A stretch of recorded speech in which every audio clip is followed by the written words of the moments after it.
ಕೇಂದ್ರದ ನಾಯಕರು ಈ MLC ಚುನಾವಣೆ ಬಗ್ಗೆ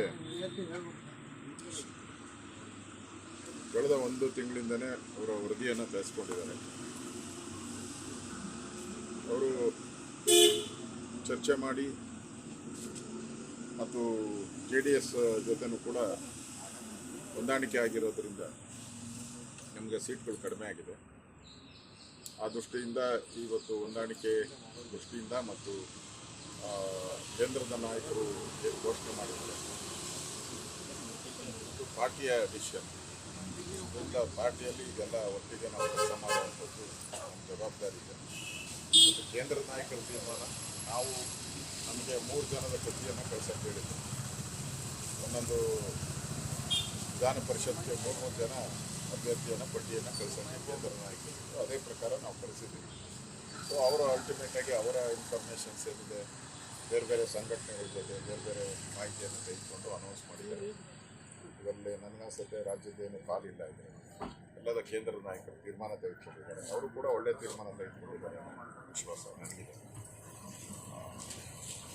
ಕೇಜ್ರಿವಾಲ್ ಅವರು ಒಂಥರ ಮತಿ ಭ್ರಮಣೆ ಆಗಿರೋ ರೀತಿ, ಒಂಥರ ಜೈಲಲ್ಲಿದ್ದು ಭಾಳ ದಿನ ಜೈಲಲ್ಲಿದ್ದು ಒಂಥರ ಹುಚ್ಚಿನ ರೀತಿ ವರ್ತಿಸ್ತಾ ಇದ್ದಾರೆ.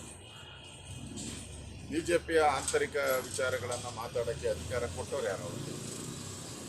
ಈಗ ಅವರ INDA ಪಾರ್ಟಿಯ ಪ್ರಧಾನಮಂತ್ರಿ ಯಾರು ಅಂತ ಅವ್ರಿಗೆ ಘೋಷಣೆ ಮಾಡೋಕ್ಕೆ ಯೋಗ್ಯತೆ ಇಲ್ಲ. ಅವ್ರಿಗೆ ಒದ್ದಾಡ್ತಾ ಇದ್ದಾರೆ. ಎಲ್ಲಿ ಘೋಷಣೆ ಆದರೆ INDA ಒಡೆದೋಗುತ್ತೋ ಅನ್ನೋ ಭಯದಲ್ಲಿದ್ದಾರೆ.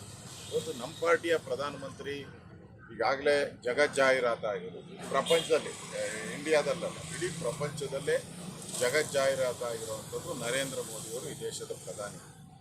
ಮತ್ತು ಅದೇನೋ 75 ವರ್ಷ ಅಂತ ಎಲ್ಲಿದೆ? ಯಾವ BJPಯ ಕಾರ್ಯಕಾರಿಣಿ ಸಮಿತಿ, ನಾನು ಕೂಡ ಕಳೆದ 20 ವರ್ಷದಿಂದ ದೇಶದ ನ್ಯಾಷನಲ್ ಎಕ್ಸಿಕ್ಯೂಟಿವ್ ಮೆಂಬರ್. ಕಳೆದ 20 ವರ್ಷದಿಂದ ನಾನು ನ್ಯಾಷನಲ್ ಎಕ್ಸಿಕ್ಯೂಟಿವ್ ಮೆಂಬರ್. ಏನೇ ತೀರ್ಮಾನ ಆಗಬೇಕಾದ್ರೂ ಆ ಥರದ್ದು ನ್ಯಾಷನಲ್ ಎಕ್ಸಿಕ್ಯೂಟಿವ್ ತೀರ್ಮಾನ ಆಗಬೇಕು. ಇದುವರೆಗೂ ಆ ಥರದ ಅಜೆಂಡಾ ಎಲ್ಲೂ ಬಂದಿಲ್ಲ. ಕಳೆದ ಬಾರಿನೂ ಕೂಡ ಮಧ್ಯಪ್ರದೇಶದಲ್ಲಿ 80 ವರ್ಷದವ್ರಿಗೆ 79, 75, 78 ಈ ಥರದವ್ರಿಗೆ 16 ಜನಕ್ಕೆ ಟಿಕೆಟ್ ಕೊಟ್ಟಿದ್ದಾರೆ. ನಮ್ಮ ರಾಜ್ಯದಲ್ಲೂ ಕೂಡ ಬೇಕಾದಷ್ಟು ಜನಕ್ಕೆ ಟಿಕೆಟ್ ಕೊಟ್ಟಿದ್ದೀವಿ. ತಿಪ್ಪಾರೆಡ್ಡಿ ಕೊಟ್ಟಿದ್ದೀರಿ, ಯಡಿಯೂರಪ್ಪನವ್ರು ಕೊಟ್ಟಿದ್ದೀರಿ, ಬೇಕಾದಷ್ಟು ಜನ ಕೊಟ್ಟಿದ್ದೀರಿ ನಾವು. ಅದರಿಂದ ಈ ಥರ 75 ವರ್ಷ ಅಂತ ಏನೂ ಕೂಡ BJPಯಲ್ಲಿ ಆ ಥರದ್ದು ಯಾವುದೇ ಕಾರ್ಯಕಾರಿ ಸಮಿತಿಯಲ್ಲಾಗಲಿ ಯಾವುದೇ ಒಂದು ಅಜೆಂಡಾದಲ್ಲಿ ಇಲ್ಲ.